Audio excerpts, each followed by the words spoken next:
What's up, guys? Edrone here, and today we're going to be showing you how to put Project Mockingbird on your Emax Tinyhawk. Stay tuned.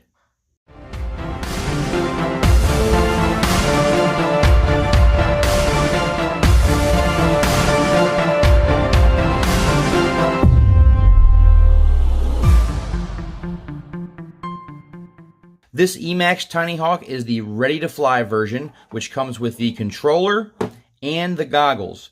Now, what we're going to have to do is hook this guy up to the computer on Betaflight, and we're going to go ahead and put Project Mockingbird, which is supposed to be a very good tune and setup for this guy to fly a lot better, both in acro and angle and horizon mode. So we're going to try to see, does this make any improvement over flying it stock?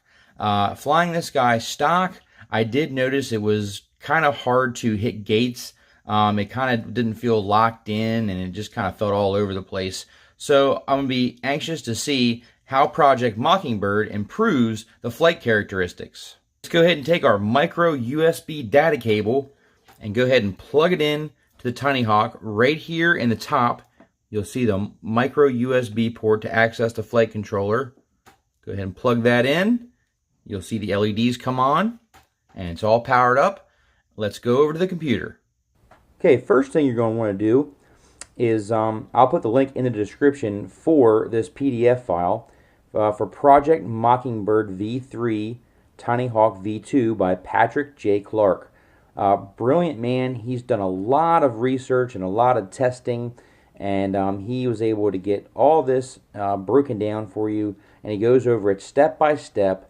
He also puts a CLI dump down at the bottom, which you can go ahead and just copy and paste it in, which is what I've done. So if you scroll down here to the bottom, you'll see it says diff all, and all you're going to do is just highlight all this and copy it all the way down to the bottom, and you'll go ahead and copy that, which I've already done. And you can just copy that and paste it into a notepad or whatever you use for that kind of thing. Now, let's go ahead and go into Betaflight. We have the Tinyhawk plugged in and connected. We're going to have to rebind more than likely because this is all set up out of the box, ready to fly. And once we paste in the CLI, it's going to kind of override all the factory settings. So we go to the receiver tab. We can see the channel mapping is AETR1234, so that's going to be important to remember that, and also the RSSI is on aux5. Do yourself a favor and write that down. That way, if you have the ready to fly version, you'll know how to set it back up once you get it all switched over. You want to go over here to the ports tab, and you can see that UART1 is serial RX. UART2 peripherals is going to be your smart audio. And then if you go down here to the modes tab, you can go and see what your aux channels are for your arming, your angle, your horizon, your beeper, and that should be it. So we are at aux2 for arm. We are at aux1 for your modes. And beeper is also aux2. Now this is if you have the ready to fly version and you want to kind of get it back to the way it was out of the box. So just make sure you copy all that down, write it down, jot it down, take a screenshot. That way you have it. So let's go ahead and go to the CLI and make the magic happen. So we're going to go to the CLI, and you're going to go to your notepad, and you're going to highlight the entire diff all the way down to the bottom. You're going to right click and copy. Go back to the CLI, right click, paste. Then hit enter. That has got all of your Project Mockingbird. And we are bound. Okay. Well, that worked out great. Yep, everything's working correctly. Now I went ahead and got the switches all set up. Now if you look in the upper right hand corner, I'll put a link to a video how to set up switches in your Betaflight configurator. And also you can follow along with Patrick's guide, and he will kind of guide you through setting up your switches and setting it up in Betaflight for the way you want it laid out. So what we're going to do now is we're going to go ahead and charge up the battery and take this guy for a little flight and try to hit some gates and see if it made a difference in the flight handling. Okay, this is the goggles that came with the Tinyhawk Ready to Fly, and I just stuck a GoPro inside and recorded while I've flown with my Fat Sharks. Now let me get this straight out of the way. There is a ton of interference where I'm flying, and it makes it very difficult to see. I apologize for the quality of the video that you're going to see. It's really not that great. It was very difficult to fly as well. Have a very strong Wi-Fi presence, and I don't think I was on the best channel. But I wanted to just go ahead and get it up and running because it took a long while to get it up and running. Anyway, flying through the house, first thing I noticed was it definitely felt a lot more tight.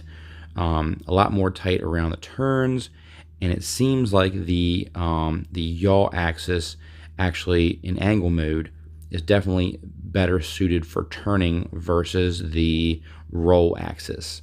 So that's going to create it's making some tighter turns when you're trying to like follow race tracks and stay on course. But yeah, the video quality is just terrible. I'm really sorry about that. And I actually flew it, and this is what it looks like. May have been a little bit better with my Fat Sharks because of the better antennas and the better receiver, but wasn't too much better than this one here. So anyway, wanted to show you that little bit of flight footage and explain that it did fly different. If I had to say better, that's a big statement. So it still doesn't have the authority of like a 2S Whoop. But I will say Project Mockingbird definitely made it seem a lot more tuned in when it comes to making turns and flying close proximity and really getting on the gas and punching it and making those tight turns with the yaw axes. On acro mode, I didn't see anything big differences for me, but definitely on angle mode, I definitely noticed a pretty big difference flying in the house. So would I recommend putting Project Mockingbird on your Emax Tinyhawk? And the answer is it depends. So if you're going to be using your Emax Tinyhawk for close proximity racing, flying through whoop gates, trying to make tight turns, then definitely I would recommend putting the Project Mockingbird on your Emax Tinyhawk. Now, if you're going to be using the Tinyhawk for more freestyle and acro flying, I would recommend just leaving the stock, everything stock on it. I didn't see too much of a difference switching it over, and yeah, definitely would just go ahead and leave it stock. That's just my opinion. You guys are welcome to your own opinions, but I wanted to go ahead and show this little bit of footage here and see what you guys thought. But yeah, the Wi-Fi interference and evidently the B band is pretty horrible. I probably should have switched over to like race band, got a little bit better penetration. But anyways, Project Mockingbird for me didn't make the Tinyhawk fly anywhere near as good as I thought it would, especially once you've flown like a 2S Whoop, like a Mobula 7 or a trash can, any kind of 2S Whoop. It just falls short. Simple short answer, it just falls short. And it's going to. It's only running on 1S. But if you're trying to do close proximity racing and hit race gates, I think you will enjoy the Emax Tinyhawk. Thank you guys so much for watching. Please like, share, and subscribe. And we have some big, exciting news coming on the channel soon for my 3,000 subscriber giveaway. You're not going to want to miss it. Make sure you're subscribed and hit that bell icon so you get the news first when I put the videos out. Till next time, guys. Edrone out.